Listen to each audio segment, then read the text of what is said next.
Siam Amazing Park is the premier amusement park for thrills in Thailand.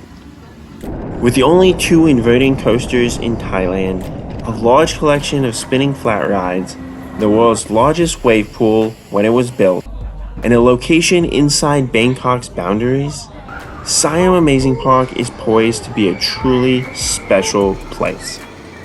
However, many rides are older, and currently the park is going through a transition trying to recover from the COVID-19 pandemic. Find out everything you need to know to visit Siam Amazing Park in this review. Siam Amazing Park opened as Siam Park City in 1981, making it Thailand's oldest currently operating amusement park by almost 13 years. In 2019, it's changed its name to Siam Amazing Park. It does have one defunct roller coaster that essentially opened with a park in Loop-the-Loop that operated from 1981 to sometime around 2003. Many of the rides, including its 3 current coasters and log flume, came from Jerudong Park Playground in Brunei in 2007. Grand Canyon Express was moved into storage in 2021 after the land that it was on behind the Jurassic Adventure was sold. The latest additions to the park appear to be the massive expansion of new rides acquired from Jerudong Park Playground and the record-setting wave pool that debuted in 2008. The park is divided into 5 different worlds: Xtreme World, Adventure World, Family World, Small World, and Water World. Xtreme World features most, though not all, of the major thrill rides. Vortex is the largest coaster and is one of 2 largest SLCs, or Vekoma Suspended Looping Coaster, in the world, per the park.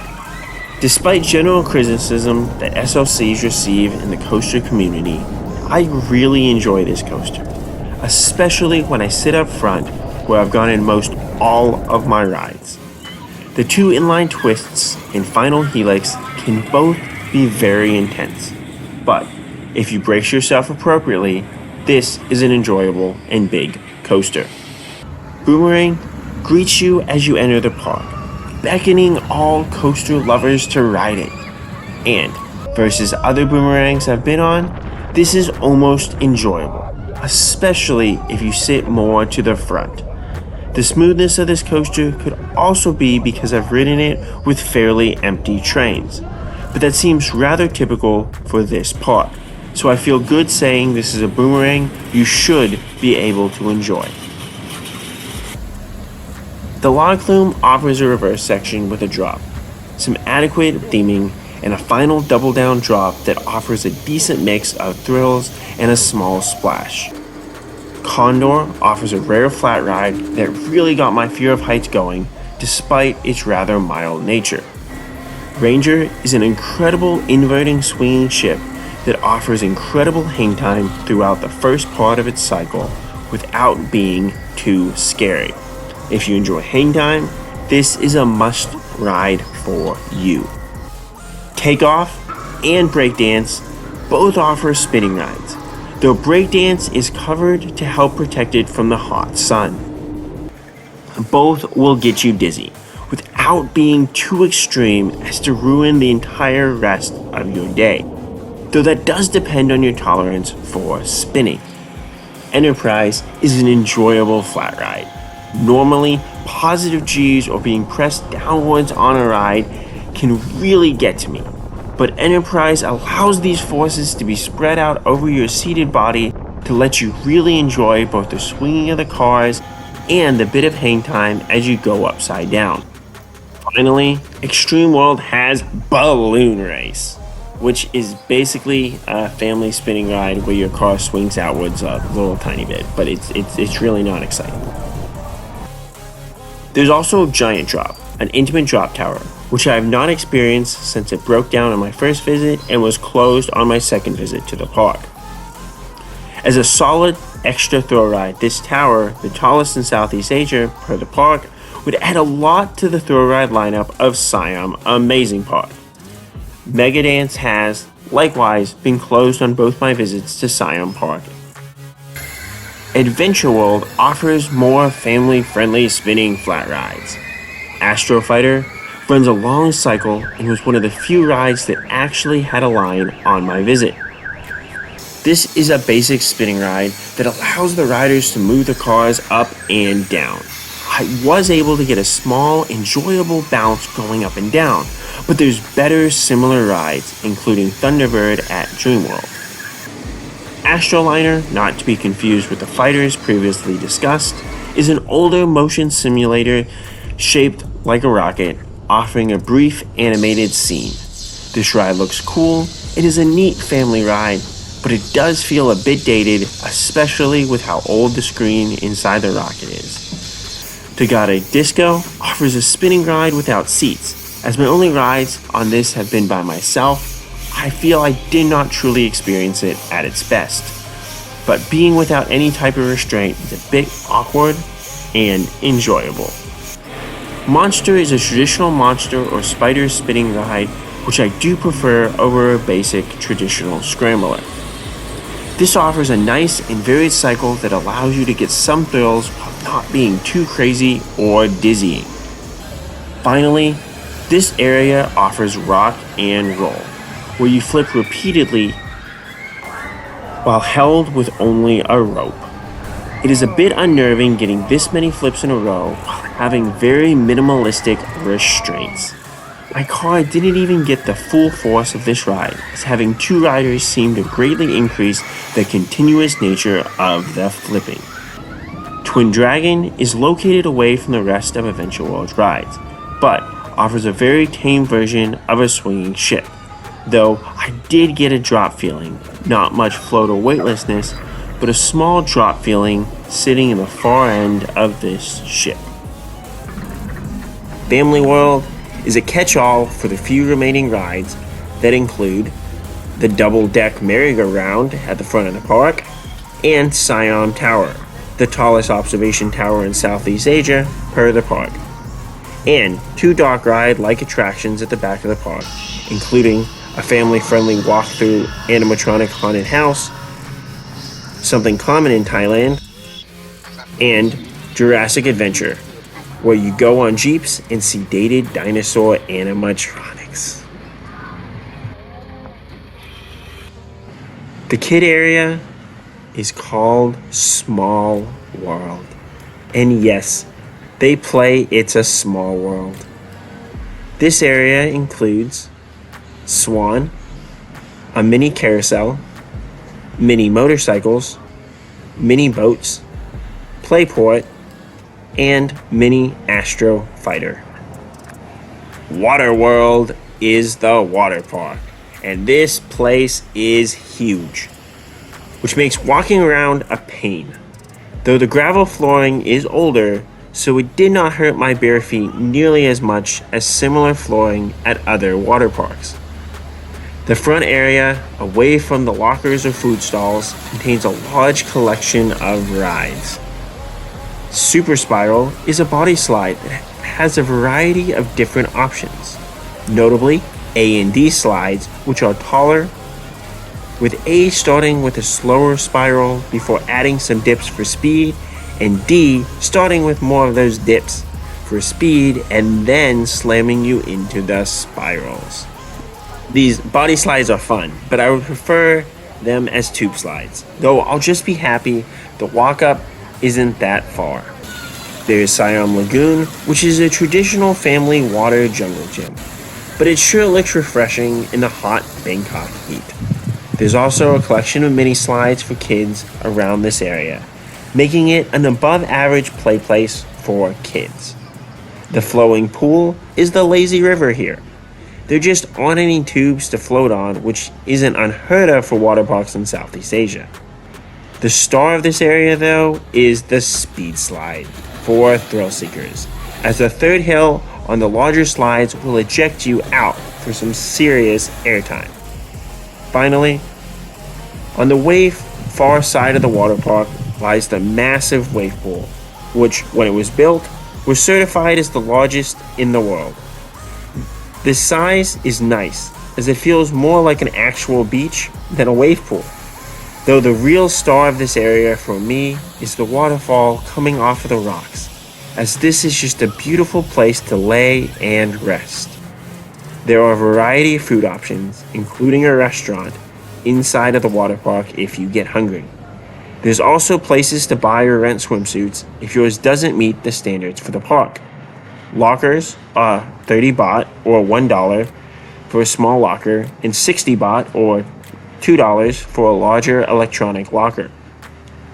You will need exact change to pay the machine for the lockers, but this is provided at the counter if you need it. Ticket prices vary depending on what promotions are running, but the park currently seems to be valuing the Adult Adventure Pass at 1,000 baht. But if you pre-purchase it online, it only costs 800 baht. It seemed that they were still honoring the 700 baht price at the ticket window on my visit as well, but you might want to buy it ahead of time just to be safe. There's also an option for a fun pass for just the amusement park rides, valued at 700 baht, or a water park pass that just gets you into the water park, valued at 500 baht. Both were significantly reduced online at the time of writing this to 300 and 200 baht respectively as part of a flash sale. They also appeared to have discounted tickets if you purchase 3 or more days in advance as well. So do check the ticket website in the Thai language to check out the most current deals before arriving. They also have a walk-in pay per ride pass that only costs 250 baht. Though I'm not a fan of the practicality of having a pay per ride pass, as you will have to stop and scan your wristband at all the rides. This is a solid option for many who may want to visit the park with friends or family, but don't want to ride the larger rides that Siam Amazing Park has to offer. Operations at this park were generally decent. Both my visits occurred during the week, so there were few crowds, with every ride being a walk-on, and some rides having only me on it. Every ride seemed to have 2 ride attendants, though sometimes they would be cooling off inside of the operating booths since no one was riding their attraction. So just wave to get their attention if for some reason you don't see a ride operator. They would try to wait a little bit to see if anyone else would join the queue, so you might have to wait a little bit once seated. This was mainly noticeable though on the roller coasters, as people would continue to trickle in, or if a ride just finished its cycle, as they would normally try to wait a few minutes just to reduce wear and tear on the rides. About 4 or 5 rides have been closed on each of my visits, with my latest having both the log flume and giant drop closed. This is in addition to the 3 standing but not operating flat rides that the park has officially removed from their website and maps. Although Siam Amazing Park seems to be committed to keeping the rides going for as long as possible, many of their rides are just old at this point and will need downtime for repairs and maintenance. Both coasters were up and running on both of my visits, so it would seem safe to say that these will likely experience minimal downtime. There's also a variety of food stalls around Siam Amazing Park to eat. Most of the stalls require a cash card, which seems like a small pain changing your cash into a gift card type thing, but this does help reduce each individual vendor from having to manage a bunch of cash on their own. You can easily convert it back to cash either that day or later on if needed. The Log Fling restaurant, which has air conditioning and comparable prices to everywhere else, is a place I've eaten at both of my visits to the park, just because it's really convenient. The price for food here is slightly higher than other places you can get food around Thailand, at around 120 to 180 baht per dish, though prices vary depending on size, quality, and stalls. But food is still in a reasonable category for price, unlike many theme parks in the United States. The food also seems to cater more towards Westerners and families, so I feel there's a good mix of delicious food for me to choose from. I have not gotten to explore much of Bangkok World, since what little might have been open there was closed after rain came in on my most recent visit.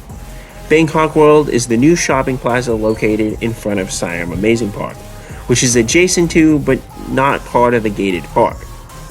With a centerpiece performance building, this seems to offer a variety of different shops, some that are still being filled out in the hopes of making this a prime shopping center around the Bangkok area for souvenirs and other specialty items. Finally, if you're traveling to visit Bangkok, you will need to find some place to stay around Siam Amazing Park. Strangely, there are no hotels right next to the park. To the north, there's the Q-Box Hotel, which I've stayed at, and has a cool lofted room setup. For coaster enthusiasts, if you get a street view room, you would also be able to look right across at Xtreme World's 2 standing but not operating coasters. The Q-Box will also hold your luggage for you if you check out and then head to Siam Amazing Park. Though, there are large lockers right outside of Siam Amazing Park where I put my luggage quite comfortably for only 120 baht. There are also other hotels about 10 to 15 minutes south of the park. On my most recent trip, I stayed at the Terra Garden, which was a decent enough hotel for a cheap price, though there are many other hotels within this general area. Overall, Siam Amazing Park offers a decent but dated collection of rides in a park that feels both too big and too small. As it doesn't appear any major new investments are on the way for this park, one has to be content with a few big inverting coasters, some nice inverting flat rides, a scary fast speed slide, a giant wave pool, and a mix of attractions that puts off a distinctly Thai vibe. Xtreme World, the other major park in Thailand, is the overall better park. But Siam Amazing Park has its place for those seeking bigger rides, and those who want to mix their roller coasters and amusement park riding with a water park. What is your favorite ride at Siam Amazing Park?